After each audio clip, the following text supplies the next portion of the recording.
And so if you do have a tough project, you navigate it with skill, you get to a reasonable conclusion, you'll dramatically increase the trust that you have with the design team. And then they'll go, oh my gosh, we had this doozy with Brad Leavitt.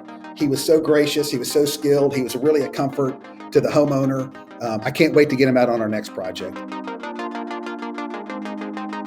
Well, we're excited to have Brady Fry on again. Welcome, Brady. Glad to be here, Brad. Thanks for having me. I feel like I should have introduced you as the charcuterie board. Oh yeah, man. I know that the esteemed crew at AFT Construction loves a nice charcuterie board. Even if it can be served on a golf course, even better. Uh, you guys are living the elevated life down there in Arizona for sure. Oh, we've had some good times, Brady and I. Just probably an inside joke for the audience there, but the backstory is we went golfing with a few of my team members and Brady, and one of them asked the car girl for an almond Snickers, and Brady was dying laughing and said, "Could I get a charcuterie board?" Because who asked for an almond Well, Snickers? I don't know. It's pretty comical. I thought that was a pretty unusual ask, especially for the limited items they had. So I thought, hey man, let's shoot for that charcuterie board. Maybe I'll get a win here on the golf course. Oh, Brady, you're the best. So I'm excited to have you on again. We've connected for a long time now. You're doing some amazing things out in Nashville. I mean, it's such a hot market, such a great place to build. And, I've seen your company grow so much. And fortunately, I've seen your projects in person and your quality and product and deliverables. I mean, it's really impressive what you've been doing. Well, I appreciate it. Everyone's trying to find their place, and I'm glad that we found a nice business here in Nashville, Tennessee. It's been a nice spot to live and nice spot to run a business. So I'm very thankful for the very nice projects we've been able to secure, over the last few years. There was a time, it's tough as you think about your company, how hard it is to be a general contractor and really build in your location. You have to have boots on the ground, brick and mortar. I mean, it's really tough to expand. There was a time that you may not know this, but I wanted to expand in Nashville and, compete with my good buddy there. But the reality is that, the complexity and distance and there's so much in the Phoenix market that it didn't Yeah. really make sense to, try to expand. And so that's not in the cards. But I mean, Well, I'm sure, Sam, for you get asked to go build elsewhere, and it's so hard as a GC to build outside of your home location. I agree. I mean, the farthest home I have from my office is 40 minutes. So the idea of trying to locate in another market seems, like a tough task. I know there's some organizations that do it, Yeah. but man, it's really big. And I always feel like, and I encourage people when they think they're going to solve, some issues in their market by moving markets. I just tell them, man, unless you run out of gold in your market, you're probably ultimately going to do best staying where you're at. So, if there's still gold to mine where you're at, then that's probably your best shot. But, I've seen some people do it successfully, but, up until recently, I worked primarily within about a 6 mile radius. So It's the idea amazing. of being so ambitious to pick up and move to a whole other market and build the relationships that you need to patronize your business, build the subcontractor base, and all that stuff seems like a big move. But I hear it all the time. I was talking to a guy a couple of weeks ago, and he said it almost in a way that I need to be worried. He said, "Man, we've got some big players, some other markets moving in." I'm like, "Well, good luck." It's having a dynamic market isn't the only factor when you're choosing where you're going to work. There's a lot of people, politics, local issues, all those same things that you navigate when you're getting established in your market.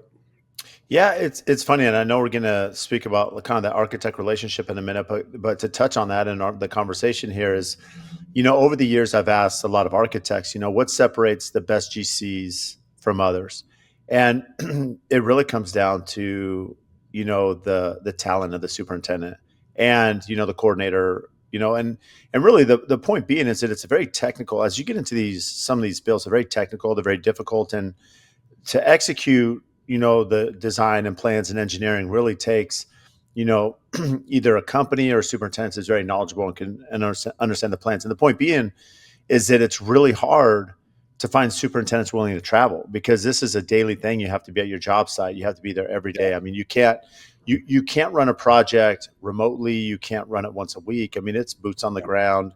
And so unless you have a super that's willing to travel, it's really hard to expand your network unless you just set up a home base. But Yeah. And if you could build a house on a cell phone, Brad, I wouldn't need any superintendents. Yeah, right. You know, I can call everybody that's going to be associated with our job. I can call all of them in a day. And so if we could build it with a cell phone, then, I could keep all that overhead to myself. But unfortunately, we all know these, particularly on these complex problems, you really need a dedicated person that knows your standards, that's basically hovering over the job, to make sure that everything gets installed appropriately. So, if it was so easy, I just have my cell phone going at all times, and it saved me a lot of money on employee staffing. That's for sure. Well, I agree. Well, walk us through. I think a lot of builders, and this is really relatable to anybody in the design industry. A question I often get is, from interior designers, Brad, how do I find a builder that, how do I make that introduction? How do I build a relationship? How do I do it with the architect? The builders are the same thing. How can I build a relationship with this architect, with this designer? I think all of us in this triangle are trying to build relationships together. And naturally, as humans, we're creatures of our own habit. Like Right. it's like we're comfortable in our comfort zone. We're comfortable. I've worked with Brady. I've worked with whoever, and so that repetition is continuing. It's kind of hard to break into that circle. How have you found success? Because again, I've toured your projects. I know some of the architects you're working with. We've spoken about this. I mean, you were working with some very talented individuals. How have you been able to build that relationship with other professionals, in your area, and some of them are outside your area? Yeah, it's well, that's one of my. It's important that the distinction you made when you brought that up, in your area or outside of your area. I always encourage people first to try to work with people in their market. The people that are in a best position to patronize your business are people that are typically in your market. And so sometimes there's some roadblocks. I had a hard time getting traction with the top architects in my market early in my career, and so I looked at working with some outside architects because, quite frankly, I just felt like I got roadblocked. There's two primary ways that are the best on opening the door with architects. Number one is bring them a job. I think we say anecdotally, I want to work with architects, but what we really mean is I want architects to bring me business. Well, Yeah. that's what we really mean. I want architects to take great projects, deliver them to my front door, and go and build them. But the truth of the matter is, most architects will work with you. I mean, the best architects want to work with the best builders. So, if you don't have a reputation for that in your marketplace, maybe there's some things that you could do. If you have some projects, you say, man, I've built some really nice projects. Maybe they haven't gotten the profile of the press that I need to. Maybe getting an architect on the job that might be reluctant, not know if that you have the capability, the sub base, and the processes to serve one of their maybe more complicated projects. You might be able to get them out on the job and explain to them and demonstrate your passion and some of your insight. But the truth of the matter is if you are a good builder and you take an architect a job, they're small businesses as well. And sometimes we treat them like celebrities because we're such a fan of their talent. But at the end of the day, they're a small business. They have payroll. They're trying to get those staff architects design hours. So the best thing is if you can take them a job and then do an excellent job on both of your behalves. Mm-hmm. They'll feel there's that law of reciprocity. Now you've patronized them. And it's fair to ask, hey, what do you have that you think I might be a good fit for? So I think that's the best way, is to take them a job. And ultimately, again, particularly early in your career, I think it's really important that your outreach and your marketing is really directed at the homeowner, not necessarily the architects. It's going to be easier for you to meet a homeowner, explain to them your value. Again, sometimes you don't even have to explain your value. Sometimes you have a previous relationship. It's a friend, family member, somebody that you go to church with or serve with in the community that's Mm-hmm. willing to give you an opportunity to build their project. And that's the best card in the deck when you're getting started. Then what you want to do is use those opportunities, those people that already like and trust you and are willing to give you a shot, to build that design team. And so that's when you reach out to these architects that you've wanted to work with and say, hey, I'd love to talk to you about some projects I have upcoming. I like to do that, especially early in your career. You want to do that with the architect, the interior designer, and the landscape architect. There's three people now. There's three Hmm. professional relationships Right. you get to make through one job. And so that's really kind of how it starts is, typically you'll have to, if you're young and you don't have any reputation in your marketplace, you're probably going to need to take them a job. But then again, always ask for that job in return. And as a side note, you're in their office a lot of times after that. So you're seeing stuff happen. Like sometimes you just start getting in that communication flow and then you hear them talking about other jobs. Oh, great, man. I'd love to take a look at that other project. Or I'm already in that community. We're already working in Silver Lake. I'd love to take a look at that. Mhm. I saw you had another project named Silver Lake. We're already there. Can I take a look at it? So, you're in the know at that point. What's interesting is, I mean, the reality is, Brady, is, you're established now. Like you've built this Yeah. successful career. I mean, you mentioned that, there's competitors coming in your area, but again, you have a confidence because there's a brand, there's a reputation you've built. When you were starting, probably like me, a lot of people say, well, Brad, where do I start? And what, one thing to catapult your business is you do a spec, right? You go Yeah. do a spec, you have Yep. something vertical that I've you done can take many. yeah, you could take clients through. It's you show that you built a house because it's like, how do I get experience if no one's gonna give me that first job? But the point being, if you can find some investors, and it may be a loss leader, you may go in cheap for the investors because they're taking a risk on you putting in capital. Mhm. But the reality is that is a perfect window to go find a signature architect and say, I want to work with this architect. Right. They're going to design my spec. I'm going to work with them. I'm going to knock it out of the park. And then, it's another way to open the door. Just as you mentioned that, hey, if I could bring a architect a job, that's how I'm going to get in the door. And, people always ask, well, how do you do that? Well, spec is a great Yeah. avenue to do that. I did that with almost every architect. I did that with Jeff Duncan the first time. I did Oh, I several of love those with Jeff. By Temperature the way, Road. Jeff, Jeff's great. I'm so jealous you worked with Jeff. One day I'll work with him, but go ahead. Sorry. Yeah, I've got a really spectacular project going with him now. But yeah, I took him the first one, and it just gave me an opportunity to get to know him. We built a friendship. He liked the work, and so I did that with many of the architects I'm in business with now. And but one thing I'll say about that, I like what you're saying about use as opportunity to also patronize architects. I see a lot of these guys do specs and they're worrying about the return on the spec. If you want to be a Right. custom home builder, then you need to treat it as it's more of a custom home project and go hire an architect that's in that field. We have a lot of architects here that do really inexpensive builder sets.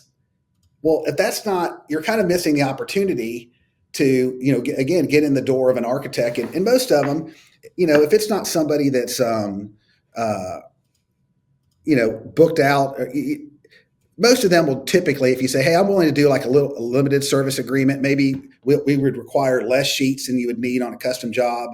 Like they'll still work with you. Jeff um, uh, provided me less scope. Every architect I've worked with has been willing to provide a little bit less detailed set, less fee than they would charge a customer, a retail client, in order to, Jeff was just as anxious to get some traction in Nashville. Hmm. Pfefferton Road, a decade ago when I started working with them, were a younger firm. And so they were in a better position to, they were trying to grow as well. But go ahead and patronize an architect. Don't get some draftsman. You're kind of missing the whole point. That relationship could pay you millions of dollars over your career, but you hire somebody that's less skilled and that has less, esteem in your marketplace to save, thousands. I mean, you might save tens of thousands, but you could be making millions when you make that, connection with a esteemed architect in your market.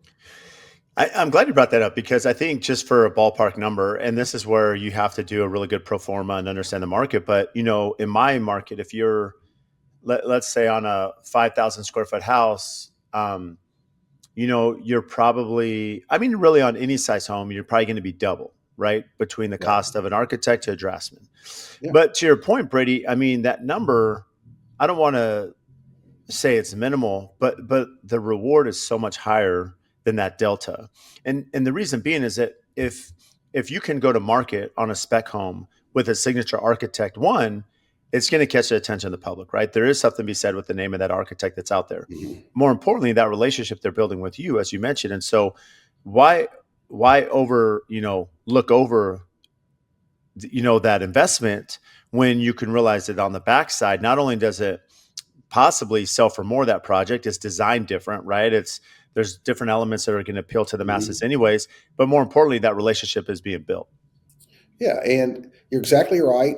And I just play the long game. I think in everything I do, I Right. play the long game. And I see so many people that do bad business with realtors or anybody. I mean, I don't want to have bad engagement with anybody. I always want to be operating, even if it's not directly in general contracting, with integrity. I want somebody to say, "Hey, man, that Brady, he's a stand-up guy." Hmm.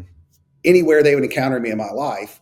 But again, I know people that have shorted some real estate agents on commissions and left a sour taste. I'm like, man, this real estate agent's 35 years old. They're probably going to be in your market for another 30 years. Do you want that person out? Saying they got stiffed on a commission. Do you want an architect? Saying that you did a bad job on the collaboration you had that with them. So, it, really have a long-term view. Again, I think it's kind of where we're at in our society with TikTok and all the social media, where everybody just thinks it's going to happen faster. And that was one of my big messages with Nick when I hear him get frustrated with stuff. I'm like, man, it just takes a long time, and then it seems like it happened overnight. Oh yeah, overnight success, 20 years in the making. I mean, that's Exactly. you and I are on the same page that it's a long game. And you brought up a point too earlier that I really want to touch on, because you mentioned that when that door is open, that relationship is there, and you now have this project, you have to perform. And there's a signature architect that I've been wanting to work with for a long time, and we just got this opening, right? Fortunately, he had a client that had followed us at AFT, was a fan of our work, had seen some of the net zero product we've done, and he wanted to Yep. do some advanced building science. And so it opened the door. And what was interesting is the architect, I love him because of his transparency. I mean, he's seasoned, he's been in the business, award winning. He calls me and he says, "Look, Brad, I'm going to introduce you to the client. But I want to set some ground rules per se." And really what he wanted to explain to me is like, "Brad, this is my client." And this, again, he said it in the most professional, kind Mm-hmm. way. This was not a derogatory, better than thou. It was very kind. But essentially, the point of it was, I'm going to set you with my client. Please don't go sideways on me, in the sense that you're going to value engineer things without talking to me, change my design without letting me know, not Yes. collaborate, and start building a relationship with the client outside of me. And the point being is that I've seen maybe in my career or others where things have gone sideways is, as the builder, it's really tough because we're the bad guy for a lot of reasons, right? The price is too high. So the clients are mad at us, right? Even though some of it could be design related. And what I've seen over my career is that to combat that, it's much better if I actually sit down with our architects and designers, not only through the pre-con process, but before I present those numbers to the client. Because if they see the budget and the numbers and maybe we're high, we can collaborate, we can game plan. They're on the same Yes. page. There's certain details that they're going to be like, "Hey, Brad, you have to keep this detail for the HOA." Or Mm-hmm. the client was adamant about this detail. So don't arbitrarily VE something and go to the client saying, "Oh yeah, we could be within budget, but we're taking out X, Y, and Z."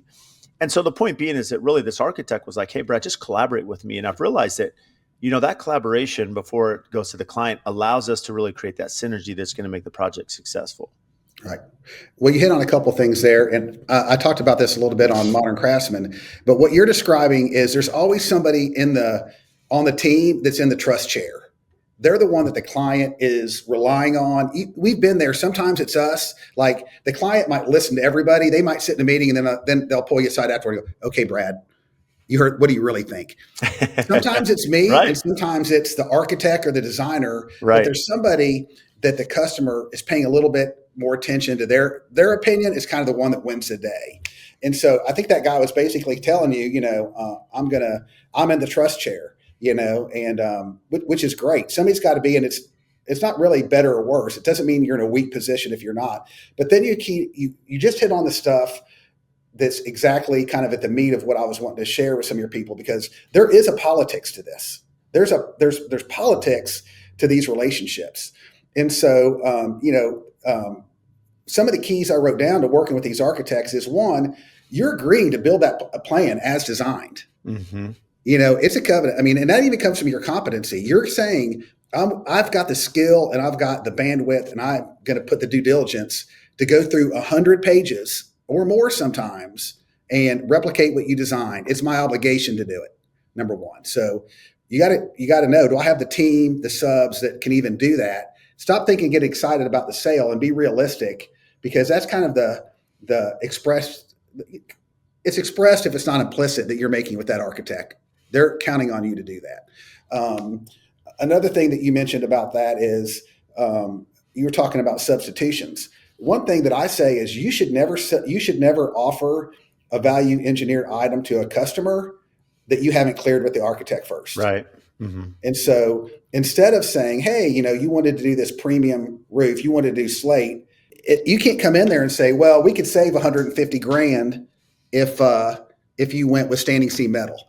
Is standing seam metal might not be an appropriate choice for that project, and Right. it's not your prerogative to suggest something. So I might call the architect and go, hey, man, we're 200,000 over our budget on roofing. Is there any other items you'd be willing to consider? And if they say no, I don't present them, And one of the areas, and you may have had this, Brad, that I think is really important. A lot of times architects are working out of a particular manufacturer on the window package. And so they might be, using Marvin standard sizing, or they're using Lowen standard sizing, and you want to supply through Marvin. And so maybe just really small discrepancies. Maybe sometimes it's an inch, and your window manufacturer will call you, your window supplier will call and say, hey, Brad, I got great news. If we can actually change the windows an inch, then we can save you $50,000 on the window package. And you think, wow, this is a big step towards the light. Well, if you don't, sometimes, again, I would never suggest that. I might call the architect, and sometimes you'll call and say, hey, you use the low end sizes, they might be fine. Yeah, we're fine using with Marvin, get that pre-approved. Now, if we go to standard sizes, we can save 50,000. And what you might not have realized is, hey, in order for this water table to, course out exactly underneath the window, that's why it's got to be precisely that size. So there might even be a coordination issue. You're just looking at the price of the windows and going, oh, an inch. Yeah, let's save the 50K, but you're not understanding, or, hey, this header's supposed to line up with this so we don't get an inside corner on our exterior veneer or our brick coursing. So I'll call the architect and say, hey, I don't know if there's any alternatives, if you'd be willing to consider on these windows using a standard size as opposed to a custom size, we can have a $50,000 savings. A lot of times they go, oh yeah, that's no problem. But have that conversation. Don't, again, look at the bad position you put the architect in. If you call your homeowner first, hey, I got great news, we can save 50 grand on the window package. Then you call the architect, and again, you kind of just made him the boogeyman. And, and again, they don't want to typically work with people that are not respecting their design and making them look bad to the client. So I like to have that conversation with them first. And if there's not any critical detail, they go, oh yeah, that's no problem. We just used a different manufacturer's guidelines, and inches, no problem. So just get that approved first. So yeah, and to your point, Brady, I mean, even if they're totally on board, the architect, I mean, you're just trying not to lose that trust, right, with the design team. And I've said this on my podcast probably numerous times. People have heard me. I mean, maybe it's because when I was 25 years old, coming into this industry out of college, and Beth McGehee, who's an amazing designer, I give her so much credit, but when she essentially reprimanded me for making decisions in the field to alter her design, and it was just a small detail around the fireplace. But the point being, she's like, Brad, you're the conductor, you're the director. You're not the decision maker.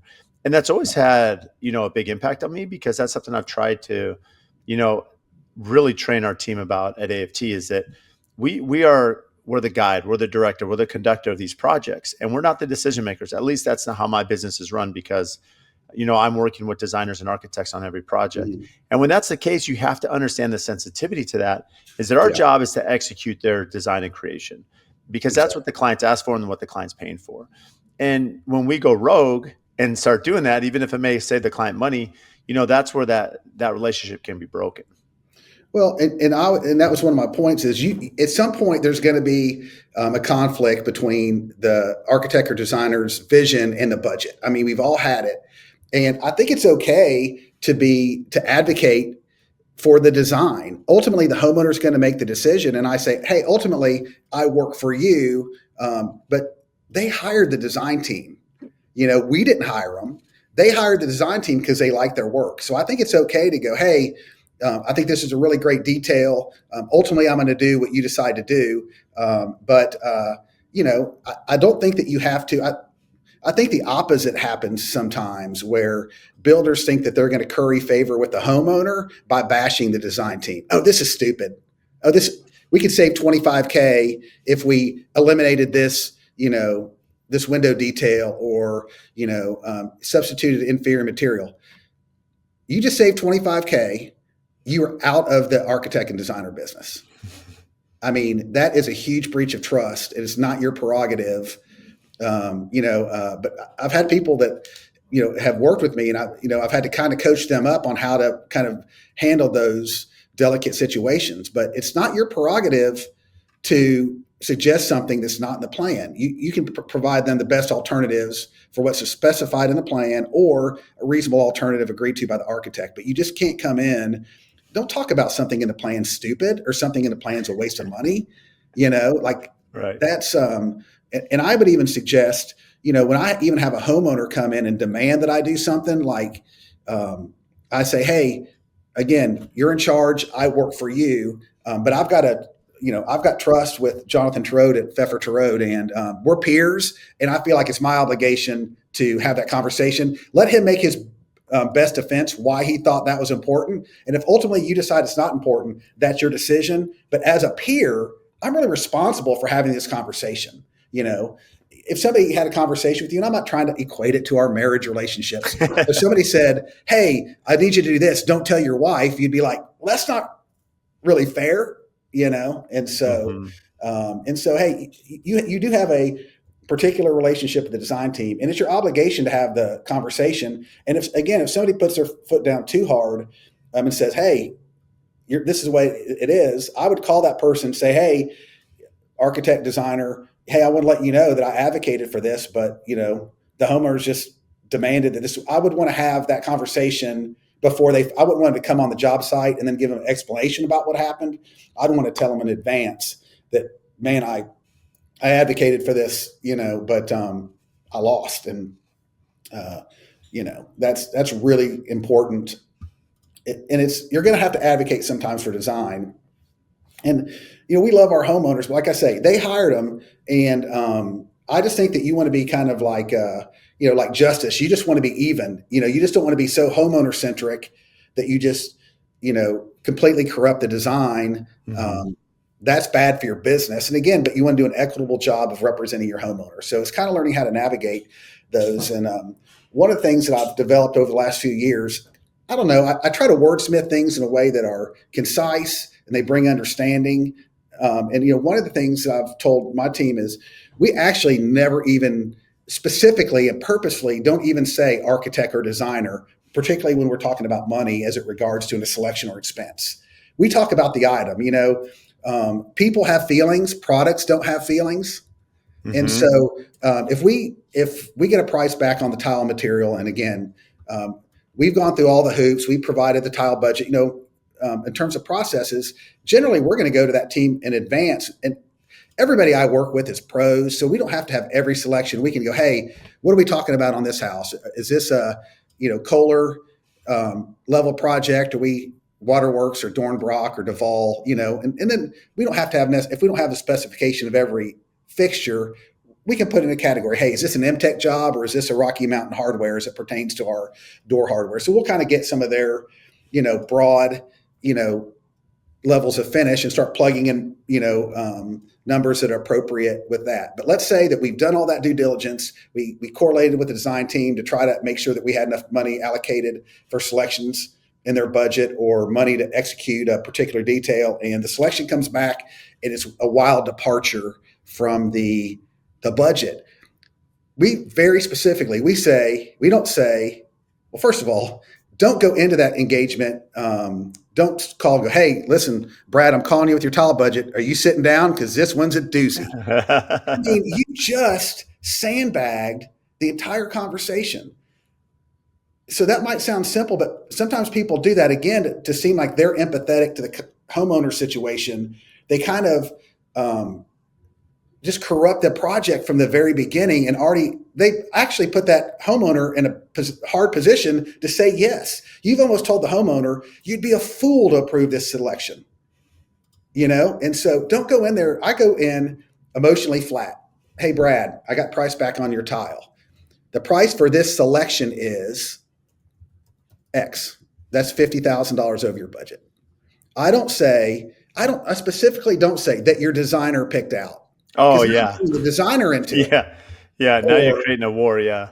yeah. So I just talk about the product, not the person. And if they go, and as you know, I mean, again, working with affluent people and people that really want what they want, most of the time they just say yes. I mean, the truth of the matter is, I get way more yeses than I get nos. And so I formed, okay, this would be this is the difference in the budget. Yeah, okay, I like it. If they say no, I said, okay, you'd like to reselect then? And then I just leave it at that. Okay, well then you'll need to select something else. But I very specifically don't mention the person that selected it because we're not talking about a person. We're talking about a product. I go in emotionally flat and then just give them the opportunity to reselect something that's in their budget. But I kind of keep the whole who selected it out of it because that's not really important. This selection is not in alignment with your budget. Would you like to approve or would you like to reselect? And I'll just leave it at that. I love that you give that distinction there because, probably one of my first 10 episodes, I had Caroline de Cesare, and she said something at that time. She said, finishes don't have feelings. And really that's the point, Brady, is that we have to table these things in a way, and not just for us, but the design community as well, that like, yeah, they may be passionate about something, but at the end of the day, if the client's like, I don't like that, they don't like that, it's fine. Right. And if something's super expensive and there's an alternative, but again, this is where instead of us throwing the design team under the bus, we can go to the designer and say, okay, Brady, you picked out this tile in the laundry room. It's $150 a square foot. The client may be okay with that, but we also have this alternative that's maybe $35. Like, is this an option? Or they may say no, but let's pivot to this one that's 60 or something. So we can have an option. But to your point, like it's the collaboration, and you're trying to get to the essence of the success of the project as opposed to, starting the finger pointing. And it's immature. It feels, especially when you're young and maybe you have your own insecurities or you haven't been, I mean, man, we've been around long enough. We've been in some hot meetings, and, when you're young, you kind of get into that flight mode. Like it's just hard to kind of bite your bottom lip and just, kind of navigate it skillfully and try to answer people's questions without blaming and without, throwing anybody under the bus. But I think maybe when you're young, you're a little sensitive. Every time the customer has any emotions, it kind of throws you into an emotional tailspin. You just immediately, I don't know. It's just easier to kind of deflect to somebody else. And what I'm saying is, again, when you come out of a hot meeting, especially if the design team is there and they see you stay composed, have good explanations, have the backup for how you arrived where you're at, they build a lot of respect for you instead of going, well, man, I didn't know we were going to use solid gold tile on your master bathroom floor. I thought we were just going to use, ceramic like the rest. I mean, all that stuff is immature. It's going to destroy the relationships. And so if you do have a tough project, you navigate it with skill, you get to a reasonable conclusion, you'll dramatically increase the trust that you have with the design team. And then they'll go, oh my gosh, we had this doozy with Brad Leavitt. He was so gracious. He was so skilled. He was really a comfort to the homeowner. I can't wait to get him out on our next project. And then if you guys get another project that with a, maybe a little easier project or the homeowner's a little bit more agreeable, it just makes it that more of a pleasure. But man, sometimes, they make iron in a fire for a reason. So sometimes you're in those fires and that's what makes you strong coming out the other end and builds that relationship with the design team instead of completely undermines it. Nothing will undermine it like, starting to cast blame. So. So let me ask you this, because you have classic in your title, Brady. It's classic construction. Yeah. Where did that come from? What's the thought behind that? I absolutely hate it. That's what's going to. Oh, really? No thought whatsoever. So I'll tell you a funny story about that. So when I got my license, back, before everything was online and, computer generated and, you could do things with the click of a mouse. I went to an organization that helps you study to pass the test, and they just basically tab all the code books for you. And so you go to that class for about 2 weeks, and then they'll make the application for your contractor's license as well. And so I filled out all my applications, and I get a call from the office, and they said, "Hey, we got to get this application in 10 minutes. What's the name of your business?" And I said, I hadn't really thought about it. And they said, "This is what it is. If you misspell it on your license, like your cards will have to be misspelled. Like this is what it is." I said, gee, Fry construction. And I hear typing, "Nope, it's taken." I was like, crap. That was my go-to. Now what? And I was just trying to think of something, and I was kind of getting a roadblock, and something that, had some kind of, connotation of craftsmanship. And I don't even really think it does. I go, Fry classic construction. Okay, we're good. So absolutely no thought. Absolutely means almost nothing. But here's the funny thing. Now I've been doing this 20 something years. We have all these businesses after mine that added classic in their name. I've never seen it anywhere else. There's 5 builders in Nashville with classic in their name. I'm like, who are these guys stealing my crappy name? I don't even like it. I don't even like it. How dare you steal the name that I've had for 20 years that I don't even particularly like? So, after a point, I get it, and people say, "Oh, I like it," but no great, wordsmithing. Mostly ended up there out of desperation, but I've always thought it was funny. There was one guy that had my name, the first guy that had it, and I used to make a joke every once in a while. I'd hear he was somewhere I was at. I was like, "Where's he at?" I'm gonna have to confront that guy. We're gonna have to get Nashville down to one classic construction company at a time, and it's gonna be me. So, yeah, it doesn't really, no prolific meaning to it, to be honest with you. It's funny because we were just out in Omaha, and we had the Coalition Summit, which I know you came to, our first one in Nashville, and it's very repetitive in the sense that a lot of us builders have picked a name early on. It could just be your last name. It could be whatever. And a lot of them are like, I wish I could go back and maybe rebrand or change it. But you start building yourself as a name and a staple in the industry. So it's kind of, you may change colors and tones and maybe the logo, as you're going through a rebrand. But it's hard to go through that name change because, people, start to identify you in the projects you've done. Yeah. So it's funny how early on you may not think about that. And here you are as a powerhouse 20 years later. And you're like, well, Yeah. We're here. And that's such a great feeling. When you're young, you're struggling for anybody to know who you are, and nobody does know who you are. And it does feel nice when you show up to meetings and people already know who you are, even if they don't know you personally, or they've associated some esteem with your prior projects. I mean, that's a great feeling, and it's so much more comfortable when you're going into those environments, to present your, the problems you solve for those homeowners and try to secure a great project for yourself, that they've already kind of, categorized you as somebody who's good at what they do. But that's a great feeling when they recognize it. When you get there, instead of you spending the entire meeting telling them who you are and how long you've been in business and what you've done, or, "Oh, I've seen your Instagram. I mean, you build some amazing houses." That just makes doing your job with a customer so much easier.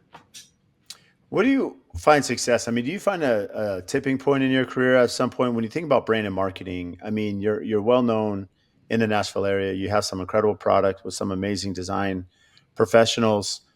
Do you feel it's just like the reputation you built over time? Is it social media? I mean, at one point, did you feel like, hey, we've arrived, and you have a lot more confidence in the brand and in your market? For me, most of the people that are in the whatever realm of the housing business, whether it be the top realtors, designers, architects in town, know me at this point. So that feels great because, and again, I don't say this in any pompous way, but I know that they know me. So I know, oh, I'll call this guy. So I don't have that hesitancy to pick up the phone and call somebody, because even if we haven't worked together, again, if they're in some area of design or real estate, they've ran across us somewhere. Interesting for me is I really don't get that much traction in terms of most of my homeowners don't even follow me on social media. The ones that do usually started following me after they hired me. So I haven't found it as a great tool really for homeowners. And that I haven't allocated like, oh my gosh, I'm just getting all my leads off social media. I think it backs up decisions. Once people start, you meet with them. I get most of my stuff from the design community. But what you're talking about earlier, and even as it applies to this conversation about the design community, what I really want is even more, what's more important to me than my social media is showing up on their social media. I want to be on Jeff Dungan's Instagram. I want to be on Pfeffer Road's Instagram. I want to be all the people that have Rachel Halverson or all the design community. I want to be on their Instagram because a lot of a lot of them are just a lot bigger accounts than mine. We're just over 10,000, so we don't have this mass reach. So, a lot of times I'm getting more more views and stuff when I'm on their Instagram. Also, because now Nashville has been so dynamic and we have so many out of town designers and architects coming here to work, they're paying attention to their peers.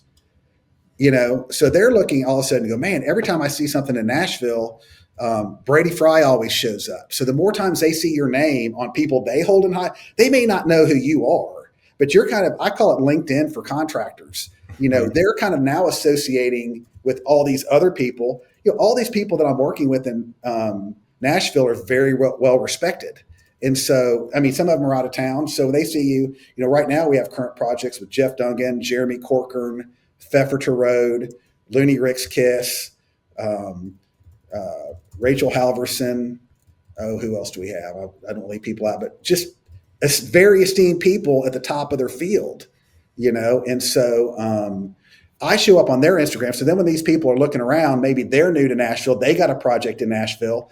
And all of a sudden you're showing up on 3 or 4 architects, designers pages that they respect. It's kind of instant credibility to them. Well, Jeff Dungan wouldn't use him if he wasn't good. Oh, Pfeffer Road wouldn't use that guy if he wasn't good. So that's where I've kind of found the best, traction with it is me having this association and having so many successful projects with top architects, with new architects. That was part of what I was even saying with Nick is, it took me about 10 years to make relationships with 4 architects. And now we're working with 4 new architects in the last year. And so because now we're the company that works with architects. So we just have a lot of esteem and we have a lot of track record of successful projects with them. So that's been our biggest, bang in terms of social media. What do you feel like you've been your favorite project over the years? Well, it's interesting. Because some of the stuff that I like the most isn't even always the stuff that gets the most likes. Right. We did a house, and I tried to verify this, and I did a house about, in 2011 or 2012. I thought it was my first big break. It was about a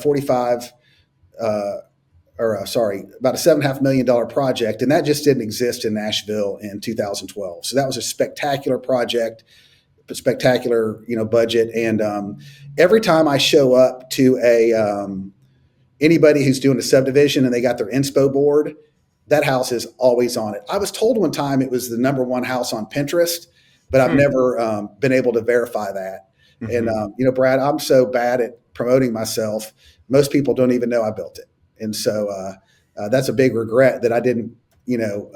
Wasn't able to really utilize that opportunity to get better projects sooner. That one, I guess I'd still say was one of the more important projects. I love everything I do with Jeff Dungan. He just has a very whimsical, I never see anything that he's done show up on anybody else's page. Sometimes you'll see, some of the prolific Southeastern architects with, Jeff Dungan or McAlpin, and they'll put out a project. And then 2 years later, you see all the houses that were influenced by a project that got a lot of press. And I just never see anything that he does. It's, I know that he stole from somebody else. Everything just seems so original. I really love working with Pfeffer Road. I mean, they just have this comfortable Southeast agrarian style that just seems like a house that you want to live in. So I just love working with them because every time you look at something, you go, man, that's a room I want to go sit in and hang out, And so I learned to appreciate, little nuances. I'm doing a project with Jeremy Corcoran, another talented architect. The editing on it, I mean, it's so different. It's his own thing, but man, it is just so prolific, and there's just so many Easter eggs. I mean, that's what I like finding is going through the plan and finding out, oh man, that's so cool. I didn't get to do that before, and I've never done that, or that's a cool detail, or that's the most fun of the project is finding those little design moments as you get more familiar with the plan. Yeah, it's amazing. I mean, if you were to build your own dream house, Brady, not to say you haven't already, but what would the style be?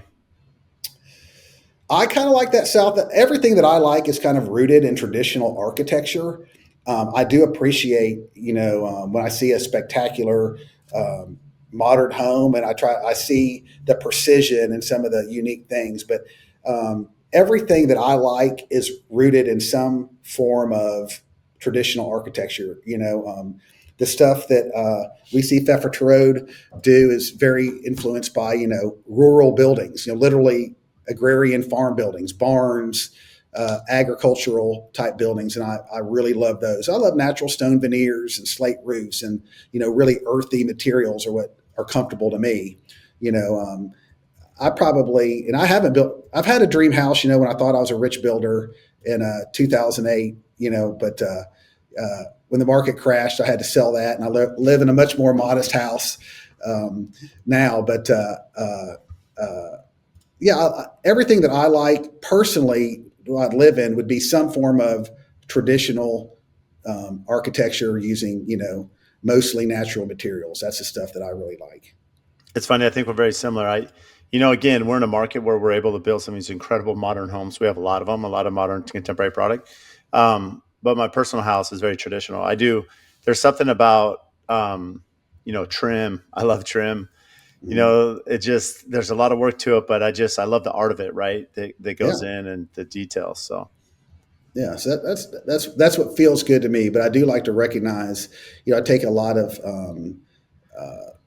joy in looking at people that do stuff outside of, Olson Kundig or LaRue Architects or some of those Mhm. really prolific modern architects. I love seeing their work, and I'd love to have the opportunity to build, one of their homes. But if it's something I'm living in, probably sticking a little closer to something more traditional.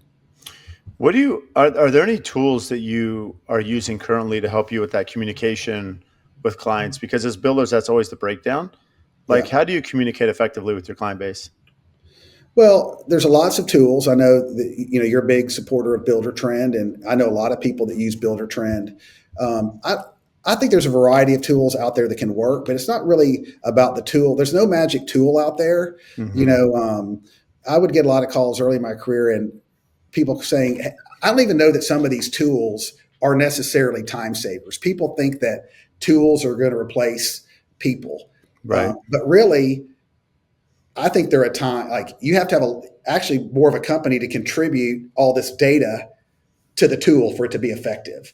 And it's really just about having in your, requirements for the job role, like each role, like this is the minimum required communication with our homeowner. You have to do a Friday summary of the week that lets them know what happened, that confirm everything that happened that week and what's happening, what they can expect to happen the following week. And so we use Procore.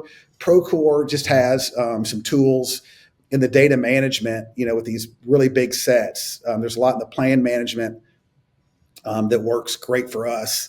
Um, so that's the tool that we use. But again, there's no magic to it. It doesn't update the homeowner if you don't compose the email and send it.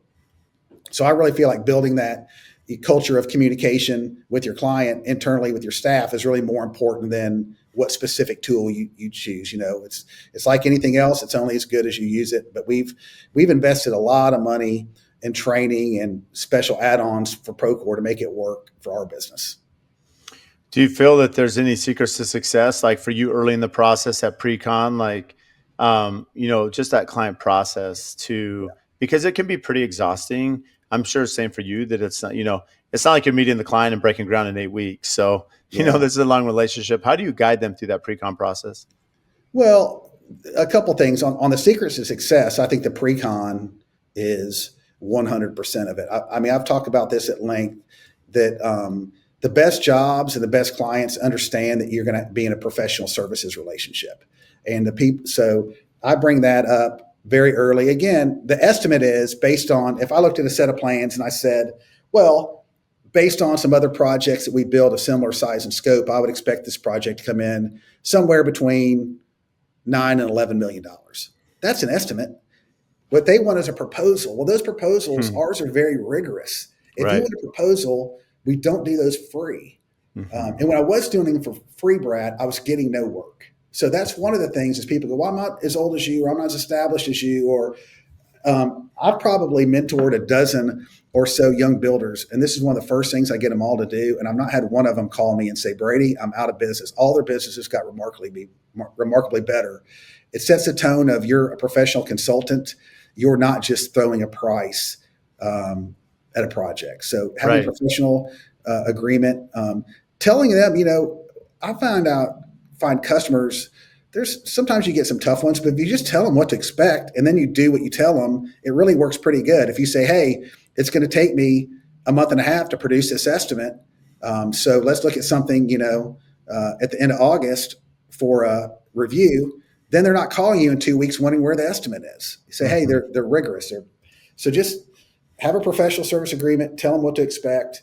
And I find out that it usually goes pretty well. So for me, but identifying yourself as a professional. Again, I always say you'd be really confused if you went to meet with an attorney and then he didn't tell you how to engage him at the end of the meeting.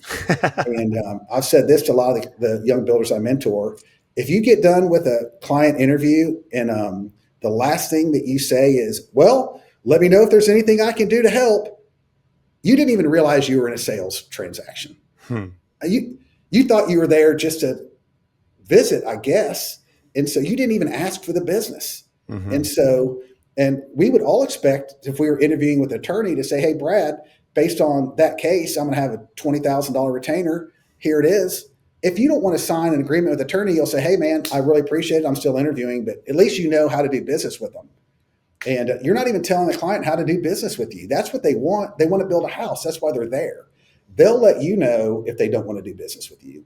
And so last year, we had a couple of things that happened for the very first time. One, I had a client sign a pre construction agreement that I'd never met in person. And I just sent it to them. I said, hey, here's my pre construction agreement. They signed it and sent me a check. And I said, hey, I'm very flattered that you have enough confidence in my work based on what you've seen online. Where I think we really excel is with our team and our process. I don't want to deprive you of that introduction. I'd love to still have an in person meeting and tell you why I think we're good that you might not see on Instagram. Hmm. I had another client. They were very friendly. They liked the work, but sometimes we're actually, I don't do this very often, but we're actually doing a job site. They're looking at another project. And I got done showing it to them, and they were very polite. But sometimes people start with that buying language, like, "Okay, on our house, Brad," or one thing we want you to remember. Well, they're already telling you they're hiring you when they use that language. Hmm. These people, although they were polite, didn't use any of that language that cued me in that they already had mentally hired me. But they were friendly. So I got done with the meeting. I said, hey, so great to meet you. I'm really proud of that house. Thank you for taking your time to see it. I've attached a copy of my pre construction agreement so you know what the next step is in engaging me. They signed it and sent me a check, Hmm. you know. And they hadn't even said, usually people have said something, they're expecting it. We never even had the conversation. I sent the pre-con, they signed it and sent a check. So, um, I think sometimes the pre-con has never been a big obstacle for me. But I think some people put so much energy into it and act like that, it really has not been that hard. I think people want to, they're there to hire a builder. And if they don't want to, they say, hey, I understand. We have a couple more interviews that we'd like to make, but thanks, Brad. If we decide to move forward with you, then we'll sign. They'll let you know if they don't want to sign it. You assume they don't want to sign it, and you're being rude to ask them to sign it. Ask them. They'll let you know. You can't get a job that you didn't ask for. So, yeah, but last thing you want to do is end an interview with, well, let me know if I can help. Oh my gosh, that's just so weak and pitiful. And then you get in that cycle of, hey, just call him back. Did you get done? Once I present the pre-con, I don't ever call them again, not out of pride or I've let them know how to engage me. Right. They know how to engage me. And but if you don't do that, you're in that endless cycle of humiliating phone calls. Hey, just seeing if you got done with your interviews. Is there anything I can do to help? And so I don't just think it serves the homeowner or you very well, to be quite honest with you. So I've told you what the next step is. Feel free to interview whomever you'd like. If you decide that we're the best fit, then we'll get an agreement in place and then we're on your team. It's funny that I know we're getting close to our time here, but early in my career, before I understood this process, as you mentioned, Brady, to charge and show your value and put in the dedication to that pre-con process, there was a client that I had bid for. They had 3 GCs bid on the project. Right? This is back in like 2015 or something. And after we bid, we didn't end up getting selected. And the client told me that one of the GCs charged $10,000 to do the bid. And he's like, I actually respected that more. And I thought that was fascinating that he paid one of the companies 10 grand, the other two did it for free, but he respected that one more, even though they charged him 10 grand. And I thought that was interesting, but that was the perspective of the client, not even us who are maybe bashful to ask, for the amount of time it takes to bid these projects. But think about the time, Brad. I mean, don't we associate that with higher performing subcontractors too? Right. I mean, we don't always take the lowest bid. Sometimes we associate higher skill or a better ability to perform with the higher price. And so we do it all the time, except then we assume in our businesses that people are immediately going to take the lower price. And I say it all the time. All the guys who think that people buy the cheapest available drive around $100,000 trucks in our industry. So it's like, well, there are other trucks that you decided that you wanted for the options and that you wanted and the amenities that you went ahead and got the limited edition. So all these guys driving around $100,000 trucks think that nobody associates a different in finish or build deliverables when they make purchases. So I never really ever think about it. I just, put my best foot forward on every job. If somebody doesn't decide to, we're getting enough traction that I don't have to, be too analytical. You're not going to get them all. And, I just put my best foot forward for every opportunity I have. And it seems like that our proposition and our service is robust enough that we get enough jobs to operate a great business. So other than that, I don't think about it. But yeah, thinking that nobody will ever pay for something, we do it all day, every day, but don't think our prospective clients have the same value. Yeah, I totally agree. So what do you do for fun?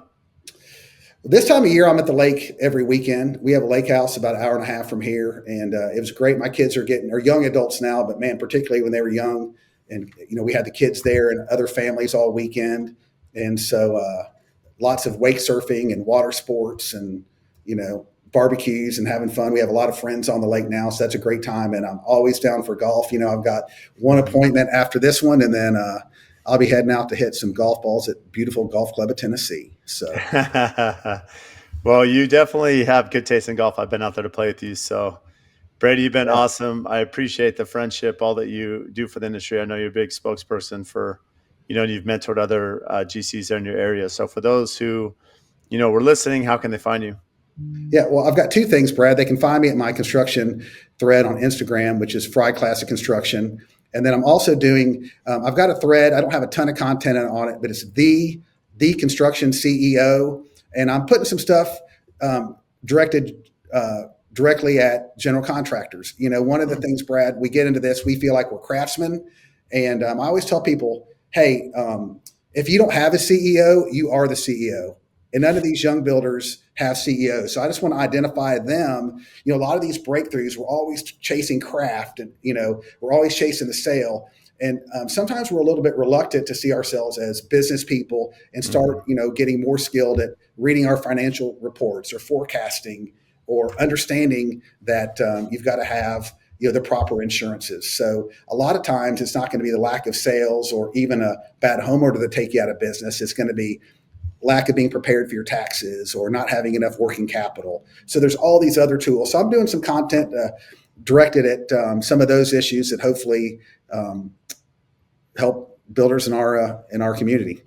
It's amazing. Well, Brady, I love that. Yeah, make sure all of you go follow Brady, and you have a lot of expertise. And the CEO is interesting because, as we say all the time, is this: we're business owners that happen to focus in construction, and too many of us may know the craft, but not the business operations side. Yeah, I think it takes all of us a while to get to that point. Usually when something bad happens and you go, man, I wanted to talk about craftsmanship, but I'm not going to be around long enough if I don't start paying a little bit more attention to some of these bigger business issues. And I think we're just reluctant. We like to be the all shucks, hayseed country, the builder guy. But really, if you want to build a business that grows beyond, your ability, and you want to start learning how to, have staff and multiple operate multiple projects. You're going to need those business fundamentals just like every other industry.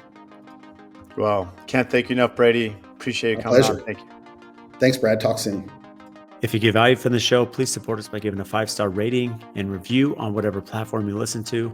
And I also have a favor to ask. We've had some incredible guests that come on and share their wisdom, their knowledge about their business. So if you have friends or family members that could benefit from those episodes, please share it with them, as well as any other business owners that you're networking with that could get value from the podcast or certain episodes. Please share those as well. Again, subscribe, make sure you're following. Any questions that you have, topics. We've had listeners reach out about certain guests that we should have on the show. Again, brad.l@aftconstruction.com. Email me for topics to address, guests that we should have on, and even if you think you'd be a great guest for the show. So again, thank you for all your support, and we'll see you next time.